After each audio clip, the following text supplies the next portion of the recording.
మీకు తెలుసా, ప్రతి ఉదయం సూర్యకిరణాలు నేరుగా దేవుని విగ్రహంపై పడతాయని. కానీ ఈ ఆలయం వెనుక ఉన్న కథ 2 భాగాల్లో ఉంది. ఒకటి పురాణం అయితే మరొకటి చరిత్ర.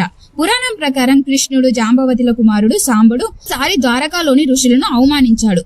ఋషులు కోపంతో అతనికి కుష్ఠవ్యాధి శాపం ఇచ్చారు. కృష్ణుడి సలహా మేరకు సాంబడు ఒడిశాలోని చంద్రభాగ నది తీరానికి వచ్చి 12 సంవత్సరాలు సూర్య నమస్కారాలు చేస్తూ తపస్సు చేశాడు. సూర్యుడు మెచ్చి ప్రత్యక్షమై అతని కుష్టి వ్యాధిని నయం చేశాడు. అలాగే సూర్యుడు సాంబడికి ఒక అద్భుత విగ్రహం ఇచ్చాడు. అది 7 గుర్రాలపై రథంలో సూర్యుడు ఉన్న విగ్రహం. సాంబడు ఈ విగ్రహాన్ని చంద్రభాగ తీరంలో ప్రతిష్ఠించాడు. ఇదే కోనార్క్ ఆలయం మూలం. అదే మొదటి సూర్య ఆలయం. మరొకటి చరిత్ర ప్రకారం 13వ శతాబ్దంలో ఒడిశా ప్రాంతంలో రాజ్యం పాలిస్తున్న రాజు నరసింహదేవుడు మొదటివారు తన విజయానికి గుర్తుగా ఒక సూర్య దేవాలయాన్ని నిర్మించాలని నిర్ణయించుకున్నాడు. పురాణాల్లో ఉన్న సాంబ కథ అతనికి స్ఫూర్తి అయింది. ఆ భక్తి నుంచి ప్రేరణ తీసుకొని ఆయన నిర్మించిన ఆలయమే కోనార్క్ సూర్య దేవాలయం.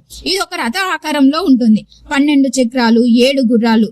చక్రాలు సంవత్సరంలోని నెలలను, గుర్రాలు వారంలోని రోజులను సూచిస్తాయి. మొత్తం ఆలయం బ్లాక్ గ్రానైట్ రాతితో నిర్మించబడింది. అందుకే దీనిని బ్లాక్ పగోడా అని విదేశీయులు పిలిచారు. 1984లో యునెస్కో ప్రపంచ వారసత్వ స్థలంగా గుర్తించింది. భక్తి, శిల్పం, శాస్త్రం ఇవన్నీ కలిసిన కోనార్క్ సూర్య దేవాలయం. ఇలాంటి రహస్యాలు తెలుసుకోవడానికి మన ఛానల్ ని సబ్స్క్రైబ్ చేసుకోండి.